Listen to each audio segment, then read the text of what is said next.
My friend constantly tells me that my husband is cheating on me, but I know he's not, so I told her she was projecting and blasted her on social media. Now she's losing all our friends. For context, I, 31F, have been with my husband J, 34M, for 10 years. We met through mutual friends, began dating shortly after, and became engaged after being together for about 2 years.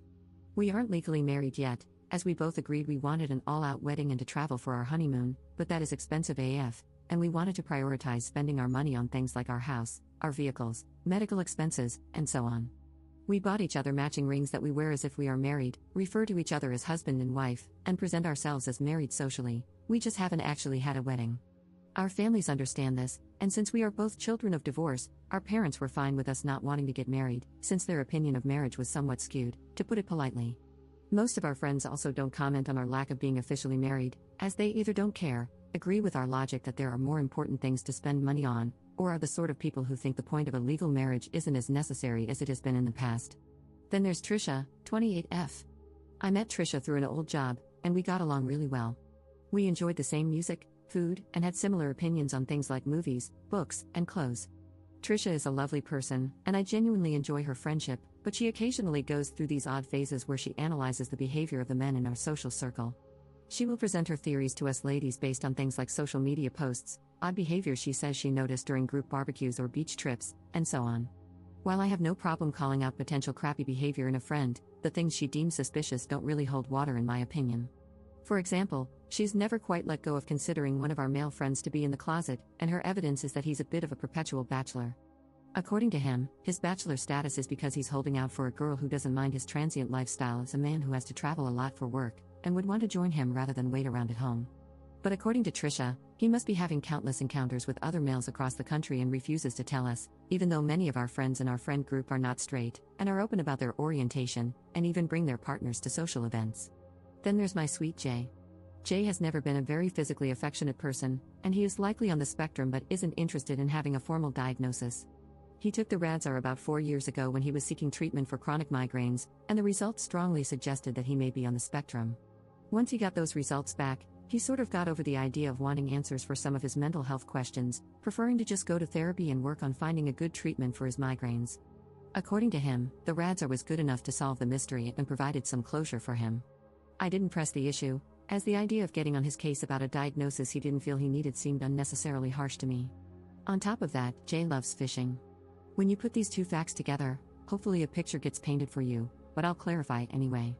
He knows all about the different types of aquatic environments in our area where you can legally fish, when all the different spawning seasons are, what every species eats, how they hunt, and he can even tell what sort of fish is on his hook based on how it feels when he's pulling them in. He can look at a body of water and instantly tell you if fishing will be good that day, and he has never been wrong. It's like living with a fish-based psychic. Since I am an avid lover of seafood, his fishing in pursuit of fish-centric knowledge has only been a boon to me.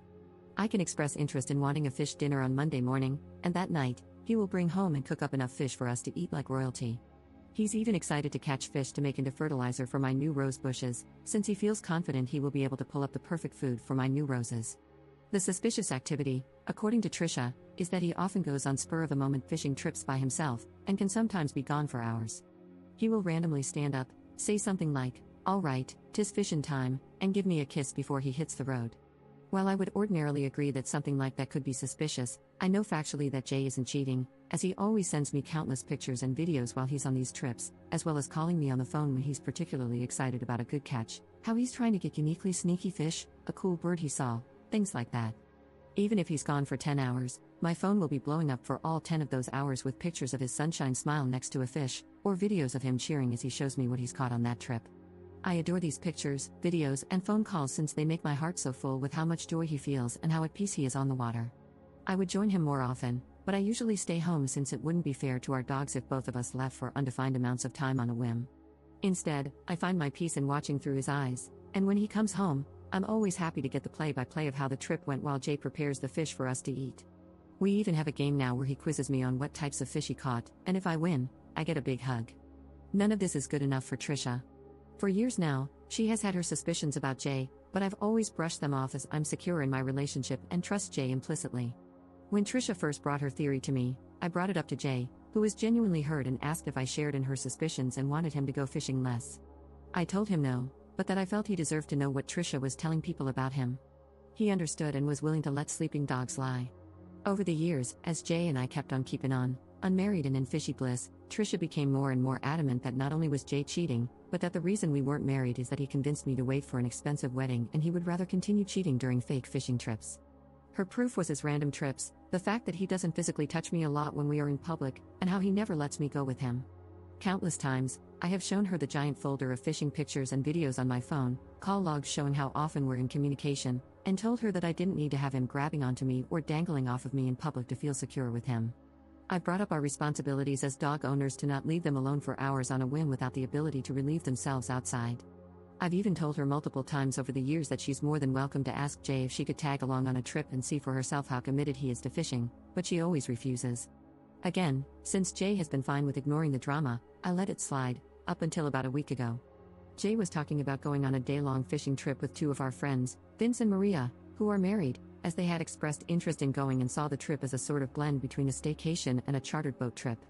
Trisha spoke privately with me, saying that I must be happy that Maria is going, since she will be able to ensure that not only Jay can't cheat on me, but also that Vince can't cover for him if he tries to.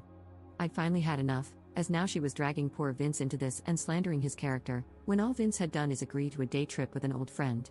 I told Trisha that she needs to either bring her suspicions directly to Jay and hash it out with him, or let it go, because as far as I'm concerned, she's projecting her issues onto Jay since Trisha can't keep a guy longer than 3 months. While that assessment isn't entirely true, I wanted to hurt her feelings and cut her down to size because that's my sweet Jay she's dragging through the mud. Trisha not only took it personally, but also said that I was just naive and afraid to be single. I told Trisha that she was projecting again since she's a serial dater who scares men off with her wannabe Sherlock Holmes nonsense, and she just can't fathom a man with a real hobby because she only goes after half-baked fake gym bros more interested in their own pecs than what she's got going on and wannabe finance brothers who blow their entire paychecks on crypto. She stopped talking to me after that and hasn't reached out to me since.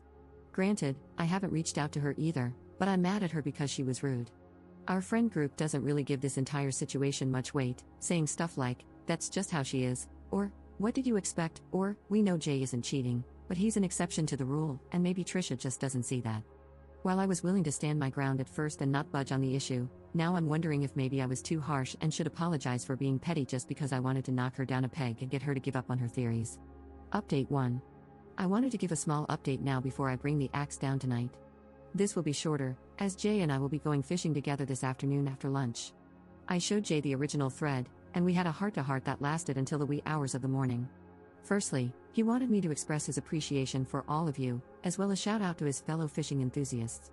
He encourages you all to get out there and try your best, regardless of your success, and to share with him the joy it brings, even if we can't all go fishing together. After going through all of your beautiful words and generous support, we shared our thoughts on the matter not only as a couple, but as two people with different levels of attachment to the individuals in our friend group. We both agree that we had been holding on to these friendships more out of a sense of nostalgia and a desire to be kind, rather than actually examining what these friends brought to the table and whether or not they enriched our lives. We had been distracted by a desire for community and old bonds, sacrificing our comfort and respect not only for ourselves but also for our choice to be together and have a dynamic that some may not view as normal or valid in some capacities. While Jay and I have different views on what certain friends mean to us, we agree that enough is enough, and it's time to not only establish boundaries but also to not give an inch to those who have caused us to come to this, Trisha especially. That said, Jay is a good man, a strong, whip-smart, generous man, and reading the feedback you all provided made me realize something. I'm freaking angry.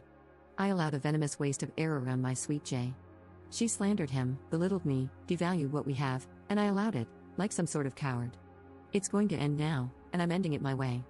I will not be allowing Trisha to slink away from this or have room to twist words to make me look like anything other than a woman with righteous fury regarding the man she vowed to honor and protect. I'm sorry to report I will not be taking the high road, nor will I be handling this with tact and decorum. I'm blowing this biatch's social life sky frickin' high, along with anybody who sides with her. Scorched earth, no prisoners, blood for the blood god. Update 2. I'm going to keep this as brief as possible while still covering it, as there is a lot to cover involving about 15 people, and it's all still hitting the fan. During the fishing trip yesterday, I blocked Trisha on everything and reached out to people to say that Jay and I would be distancing ourselves from Trisha, why we were, and shared what theory Trisha had about them if there was one, along with any screenshots or evidence I had of Trisha talking about them. I also asked a few friends who might know if Trisha might be interested in Jay, as some people pointed out that that might have been a motivation for her to get between us. Here's what's been dug up so far. Matt, The friend Trisha alleged was a secret man lover, confirmed, again, that he is completely straight. He shared a story about how he, his roommate, and Trisha had a get-together at one point where they drank and lit up some green. During the night, Trisha got handsy and tried to get together with Matt's roommate, who declined. When they sobered up the following morning, Trisha said that it should be fine because men like that sort of thing. After that, Matt and his roommate weren't comfortable with her and effectively barred her from going to their place. Matt suspects this is the origin of the rainbow rumor, and he's chosen to step away from the social group to reevaluate some things. I didn't want to press him, so I left it there. Vince and Maria have gone dark. Maria believed that Trisha was the victim in all of this, and Vince was vague in his responses and seemed to be taking a more hands-off approach, but they stopped responding when another friend sent a screenshot of Trisha alluding to them being into swinging because they have a decorative pineapple on their kitchen counter. Neither of them has anyone blocked, but no one can get a response out of them either. One friend got into an argument with his girlfriend after said girlfriend went through his phone, because of the drama, and found either texts or pictures, I don't know which, that, according to her, proved that he's been sleeping with Trisha on and off. I heard this from his brother, who reached out after the girlfriend left a voicemail saying she's kicking the friend out, and the brother wanted to know what was going on. I'm not sure exactly what's happening there, as that friend has also gone dark, and none of us know the girlfriend very well or have her phone number. One friend came clean about her struggles with prescription pain meds after her mother lost her battle with cancer because Trisha had been trying to blackmail her into getting dirt on Matt, Jay, and Vince, and was using the substance abuse as leverage. Admittedly, a lot of my attention got diverted after this came to light, because that's a much bigger problem than my beef with Trisha. We are still working on creating a good way for people to be a support system for her moving forward, and that will be what we as a group will focus on from here on out. An old friend of Jay's dropped a nuke by revealing that Trisha tried blowing him in the bathroom during a Friendsgiving dinner we had last year, only to turn around and try to blow a different guy in the bathroom after Chris turned her down. Jay, some other friends, and I created a new Discord server for all of the friends coming out of this drama against Trisha, and so far, it's just been a lot of comparing dates, texts, and Discord DMs, but it looks like Trisha has been trying to either sleep with or break up every guy in the friend group, as well as either get rid of or get leverage on every girlfriend in the group. Either way, we have bigger fish to fry now. It's time to put this all behind us and help our friend who really needs it. Thank you all for your kind words and helpful advice, even the harsh stuff.